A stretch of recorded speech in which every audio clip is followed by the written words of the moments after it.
కన్నా ఎలా ఉందిరా? ఇప్పుడే నార్మల్ డెలివరీ అయినట్టుంది సార్. అవునా? సంగీతంతో కూడా సుఖప్రసవం జరుగుతుందని అదేదో సినిమాలో అప్పుడెప్పుడు చూశానురా. అలా ఫీల్ అవుతాండ్రా సార్. ఇంతకీ ఈ రాగం ఎలా ఉందిరా? రోగంలా ఉంది సార్. రాగం అర్థం కాక కీబోర్డ్కి ఏదో రోగం వచ్చేట్టు వినిపిస్తుంది సార్. రేయ్ రసహీన పక్షి, నిరక్షర కుక్షి, ఇది ఆనంద రాగం రా. సార్ అదొక రాగం ఉందా సార్? నేనే కనిపెట్టాను. నా ప్రేమ నాకు దక్కిన ఆనందంలో తనకు తానే గంగాజలంలా పెళ్ళుబికిన రాగమిది. ఈ సగం డైలాగు ఎక్కడో ఇన్నట్టుంది సార్. చీమ కుట్టిన బాబు అమ్మా అని ఒకలా అరుస్తాడు. చెప్పు దెబ్బతిన్న పోకిరోడు అమ్మా అని ఇంకోలా అరుస్తాడు. మూతిపళ్ళు రాలగొట్టుకున్న ముక్కోపిగాడి పెళ్ళం అమ్మా అని బోసి నోటితో ఇంకొకలా అరుస్తుంది. 50 ఏళ్ల వయసులో విగ్గు పెట్టుకుని ఇంటర్ ఫస్ట్ ఇయర్ పాస్ అయి వచ్చిన పాత హీరో అమ్మా అంటూ ఇంకోలా అరుస్తాడు. కాబట్టి ఒక అమ్మ అన్న పిలుపుకే రాగాలు వేరైనప్పుడు ఆనందానికి కొత్త రాగాలు కనిపెట్టలేమా అని ఇది నేను చేసిన ప్రయోగం. నిజానికి నీలాంటి పామరుడు నాలాంటి అభినవ సంగీత సామ్రాట్ దగ్గర శిష్యరికం చేయడం అనేది నా పూర్వజనం పాపమా సార్? కాదురా, పుణ్యం. మైండ్ వాయిస్ వినిపించిందా సార్? నీ ఎక్స్ప్రెషన్స్ లో కనిపించేసింది. అలా నోరు తెరవ ఎలుగుబంటి జన్మెత్తిన కప్పలా కనిపిస్తున్నావు. ప్రేమ నా కోసం పార్టీ అరేంజ్ చేసింది. ప్రతిదీ గుర్తుపెట్టుకుంది. ఇంతకన్నా నాకు ఈ జన్మలో కావాల్సింది ఏమీ లేదురా. బిజీగా ఉన్నారా సార్? గజ్జి బిజీగా ఉన్నా సరే నువ్వొస్తే ఖాళీగానే ఉంటాను. మీరు చాలా మంచివారు సార్. కానీ మీ మంచితనాన్ని అందరూ ఎక్స్ప్లోర్ చేస్తున్నారు సార్. వీడా? వీడు కాదు, వాడు. చిచి, ఆ ప్రణయ్. ఏం చేశాడు? ఏం చేయడం ఏంటి సార్? మీరు రాత్రనక పగలనక ట్యూన్స్ సాధన చేస్తుంటే ఆ ప్రణయ్ వెళ్ళి గర్ల్ ఫ్రెండ్ ని ట్యూన్ చేస్తూ నైట్ అంతా ఉంటున్నాడు. అవును, వాడి ఓవర్ యాక్షన్ ఈ మధ్య ఎక్కువైంది. మీరు అన్నం పెట్టారు, అవకాశం ఇప్పించారు, ఇంట్లో పెట్టుకుని ఇంటి మనుషులా చూస్తున్నారు. కానీ ఆ మనిషికి కృతజ్ఞతే లేదు సార్. అవును, ఏం చేయమంటావో చెప్పు. వెంటనే అగ్రిమెంట్ చించేసి వెళ్ళగొట్టమంటావా?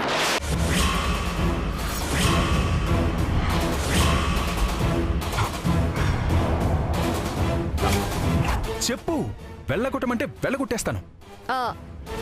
ఇలాంటి కొత్త రైటర్స్ రాసే కొత్త పాటలు ఇప్పుడున్న ట్రెండ్ కి చాలా అవసరం సార్. అందుకని అతని ఇప్పటి నుంచే మీ కంట్రోల్లో పెట్టేసుకోండి. మీరు కూర్చోమంటే కూర్చోవాలి, నిల్చోమంటే నిల్చోవాలి. కరెక్ట్. నువ్వు నా గురించి ఇంత బాగా ఆలోచిస్తున్నావు అనుకోలేదు ప్రేమ. నీ గురించి బాగా ఆలోచించే బకరాన్ చేస్తుందో బొడుద్ది. ఇప్పుడు ఎక్కడున్నాడా ప్రణయ్? గర్ల్ ఫ్రెండ్ ఒడిలోండి సార్. ఇంట్లో సార్.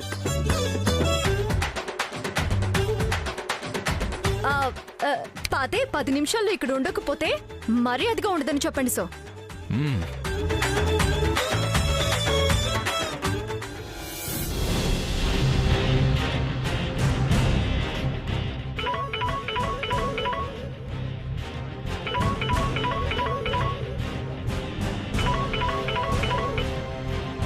సార్, ఎక్కడున్నావు నువ్వు?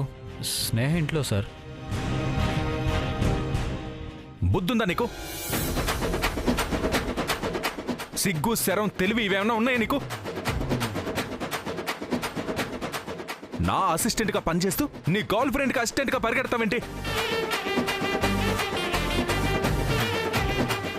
10 నిమిషాల్లో ఇక్కడ ఉండాలి. సార్ సార్ సార్ 5 నిమిషాలు అక్కడ ఉంటాను సార్. వచ్చేస్తున్నాడు.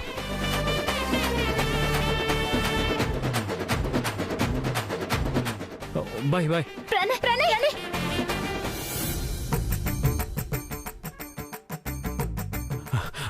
5 నిమిషాల్లోనే వచ్చానా సార్?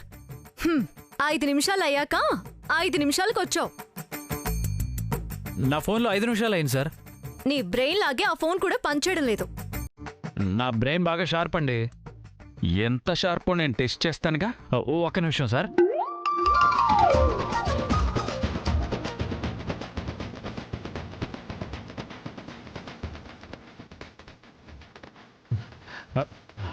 కూర్చో. ప్రేమ, నిలబడున్నావేంటి? రా కూర్చో. పర్లేదు సార్. నేను ట్యూన్కి నోట్స్ రాసుకున్నాను. నేను లలలలలా అని పాడుతుంటే దానికి నువ్వు అసువుగా లిరిక్ పాడాలి.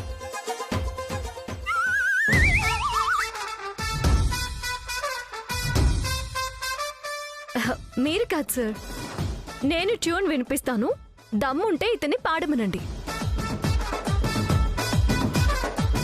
రెడీనా? Ready madam.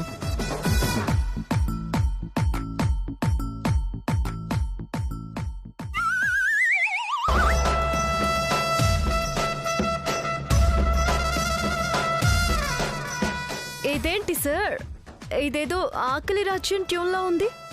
ఆహా, ట్యూన్ లాగా ఉండడం ఏంటి మేడం? కాపీ కొట్టించినారు కదా. నువ్వు నోరు మీరా. అలాంటిదేం లేదు ప్రేమ. ఈ లైవ్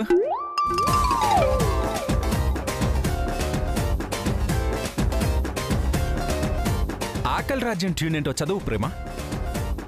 తన్న తన్న నన్న తన్న తన్న నన్న తన్నా నానా తన్నానా. ఇదేంటి?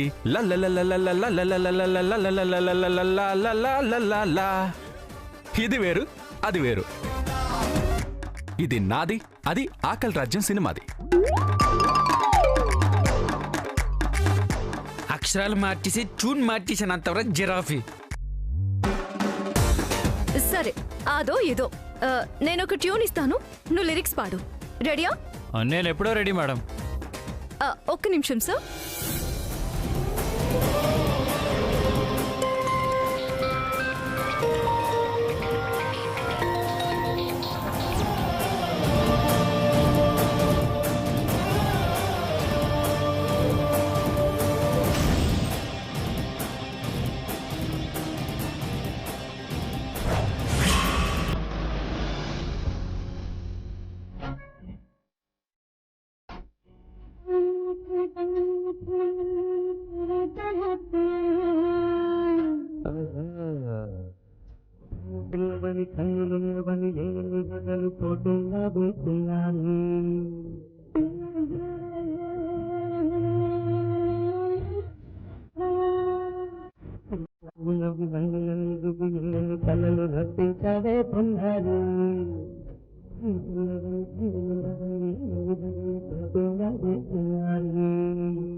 అలాగా గానం గీతం కాగా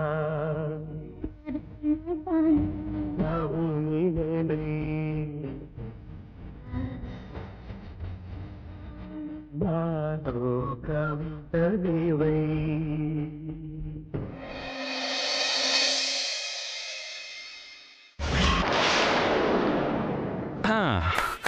శబాష్ శబాష్. ఇద్దరికిద్దరు పోటీ పడి అద్భుతంగా పాడారు. ఎర్రిపప్పవని సౌలోపు పెట్టి బకరాన్ చేశారు బికారి. వెంగళప్పవని కనిపెట్టలేవని ప్రణయని నీతో రప్పించిందిరా సోంబేరే. ఒక్క నిమిషం సార్.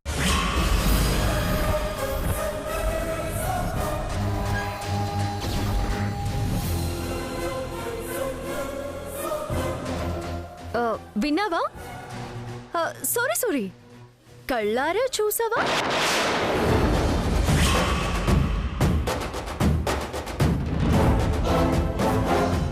నిమిషాల్లో ఇక్కడికి రప్పించడమే కాదు, ప్రణయ్తో కలిసి డ్యూయట్ కూడా పాడాను. నువ్వు దగ్గరుండి మరి ఒక అమ్మాయిని అబ్బాయిని కలుపుతుంటే ఆ అమ్మాయిని ఏమంటారో నిన్నేమంటారో తెలుసుకో. మోయ్.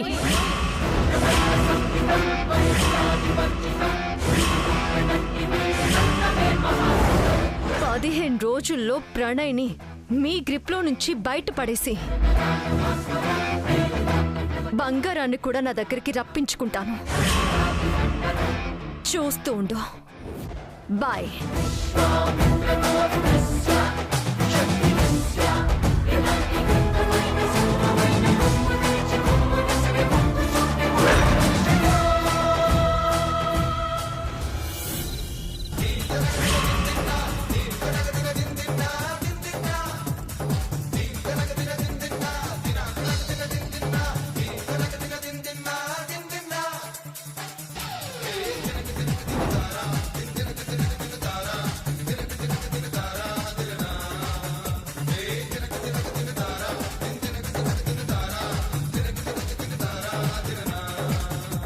ఏంటి నొప్పులు పడుతున్నావు? మీరు నా పాట తప్పు పాడుతున్నారు మేడం. కూలీ చేసి పారేస్తున్నారు. What nonsense are you talking? నేను మీ పాటని కూని చేశానా? నువ్వే ప్రేమని కూని చేసావు తెలుసా? నేనేం తప్పు రాశానో చెప్పండి. నేనేం తప్పు పాడానో చెప్పవయ్యా. మీరేం తప్పు పాడారు మీకు తెలీదా? అసలు నువ్వేం రాసావో నీకు తెలుసా? నేను తప్పేమీ రాయను. కానీ తప్పులే చేస్తావు. నేను తప్పులు కూడా చేయను. తప్పుడు మనిషివి కాకపోతే పెళ్లి కాకుండానే దానింటికి వెళ్ళి రాత్రంతా ఎందుకుంటావు? నా ఇష్టం అండి. నేను ప్రేమించిన అమ్మాయి లోన్లీగా ఫీల్ అవుతుంటే వెళ్ళాను. మరి ఇలాంటి మనిషిని తప్పుడు మనిషి అని కాకుండా ఇంకేమంటారు? మీరు ఏదేదో మనసులో పెట్టుకుని ఏదేదో అంటున్నారు. నువ్వే ఏదేదో తప్పు చేస్తూ ఏదేదో కవర్ చేసుకుంటున్నావు. ప్రణయ్ ఆగు. నేను నిజమే చెప్పాను. ప్రేమ నిజం అంటే నీ డిక్షనరీలో అబద్ధం. ఆహా, నిజం అంటే నిఘంటువులో సత్యం అనే ఉంటుంది. నువ్వు నాకు తెలుగు నేర్పకు. మీరు రైటర్స్కే తెలుగు నేర్పకండి. ఈయన చేసిన కాపీ ట్యూన్ లాగా నీ కవిత్వం కూడా ఏడ్చినట్టే ఉంటుంది. పోయి ఏందో పోలుస్తారేంటి? నేనేంటి ఈయనేంటి? కాపీ కొట్టినా తెలియకుండానే కాపీ కొడతారు. మీరు తప్పు బాడినా పట్టుకోలేదు. ఏం బెటరు? Stop it. నేను కూడా స్టాప్ ఇట్టే.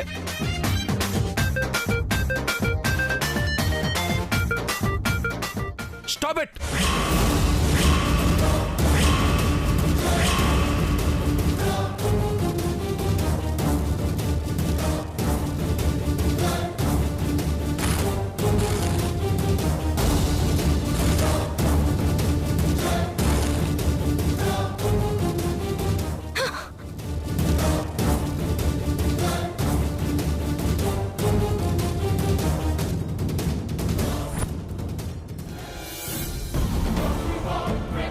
ఏంటిది? నీకు పైకి రావాలని లేదా? ఉంది సార్, పైకేగా వస్తాను. మెట్లెక్కనా ఏంటి? You stupid. నా ముందే ప్రేమతో గొడవ పడతావా? సారీ సార్, మీ వెనకాల గొడవ పడాల్సింది. ఆవేశం ఆపుకోలేకపోయాను. రైటర్గా ఎదగాలనుంటే ఇక నుంచి పెన్ను దగ్గర పెట్టుకో. లేదంటే పెన్ను విరిచేసి పేపర్ చించేసి బయటకు పంపించేస్తా. Sorry sir. నాకు కాదు, వెళ్ళి ప్రేమకు చెప్పు. ఏం చెప్పాలి సార్? సారీ చెప్పు. అదేంటి సార్, ఆవిడే ఎక్కువ తిట్టారు. నేనంతకంటే ఎక్కువ తిడతా. ప్రేమ చాలా ఫీల్ అవుతుంది. వెళ్ళి సారీ చెప్తావా లేదా? మీరు రండి. తప్పు చేసింది నువ్వు, నువ్వెళ్ళు.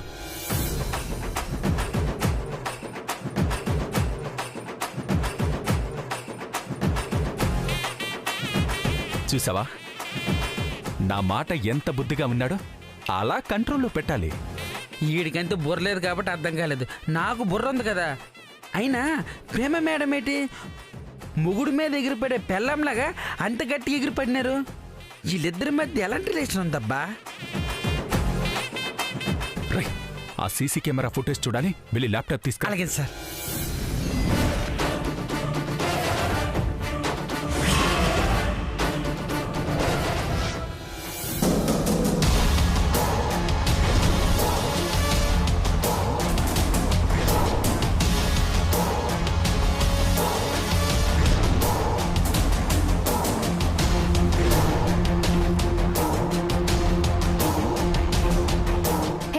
శివాగ్ని, నాకెంత మండిపోతుంటే పక్కన ఉండకుండా ఎక్కడికి వెళ్ళావు? నీకోసం రాచబాట వేయడానికి వెళ్ళాను. నీ దారి కడ్డుగా ఉన్న ముళ్ళ కంచెను అడ్డు తొలగించే ప్రయత్నం చేయబోతున్నాను. అంటే నువ్వు ప్రణయ్ని చేరుకోవడానికి అడ్డుగా ఉండే ప్రేమ అనే ముళ్ళ కంచెని ఏరి పారేసే టైం వచ్చింది స్నేహ. నిజమా? నిజం. యో లక్కీ స్నేహ. నా పంతం నీ ఇష్టం ఒకేసారి రెండు ఫలించే పథకం సిద్ధం చేశాను. ఇక నువ్వు ప్రణయ్ పెళ్లి పీటల మీద కూర్చోడానికి నీకు ఏ అడ్డు ఉండదు. నన్నే రెచ్చగొడుతుందా ప్రేమ? నాతోనే సవాలు చేస్తుందా? నా పథకాన్ని నాకే తిప్పికొట్టి ప్రణయ్తో కలిసి పాట పాడుతూ కూర్చుంటుందా? ఇప్పుడు పాడుతుంది. ఆకులు రాలిన చెట్టు కింద కూర్చొని మోడు బారిన జీవితాన్ని నెమరేసుకుంటూ విషాద గీతాలు పాడుతుంది. అసలేం చేయబోతున్నావు శివాగ్ని? ఈ శివాగ్ని తలుచుకుంటే అగ్ని లేకుండానే పొగని పుట్టించగలదని రుజువు చేస్తాను. ఇది చూడు.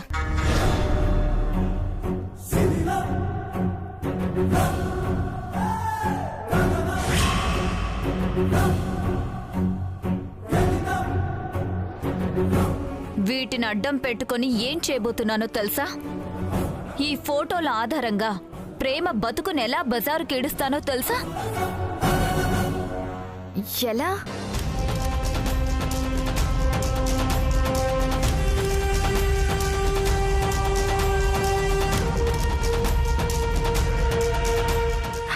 నువ్వు సూపర్ శివాగ్ని. ఇక ఈ బ్రహ్మాస్త్రానికి తిరుగులేదు. ఆ ప్రేమ పిచ్చుకలా విలవిల్లాడుతూ ఇంకో గూడు వెతుక్కోవాల్సిందే.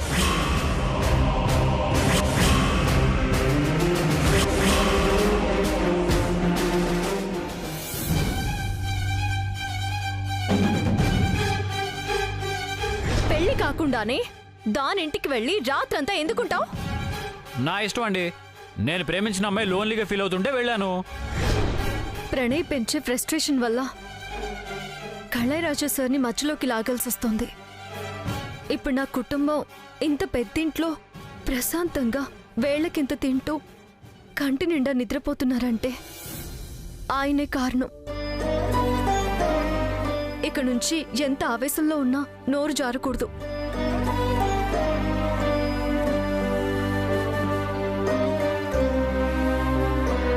మేడం,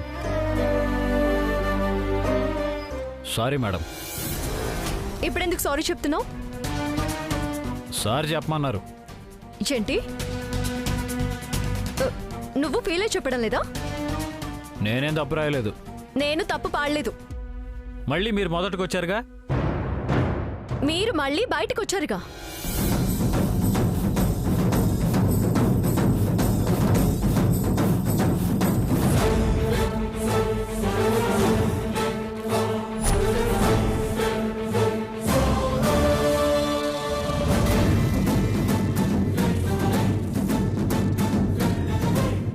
సార్ కూడా మార్చరేంటో.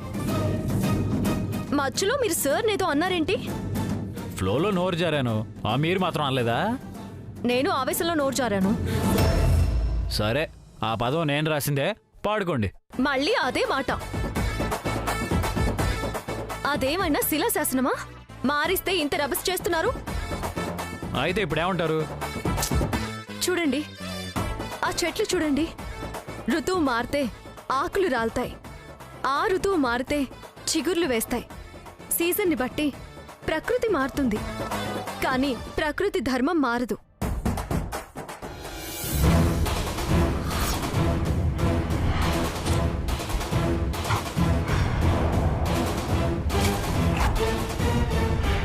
ఇవాళ మోడు బారినా రేపు చిగురిస్తుంది, ఇవాళ ఆకులు రాలినా రేపు కొత్త కళని తెస్తుంది. మానులోనే లేని మార్పు మనిషిలో ఎందుకుండాలి?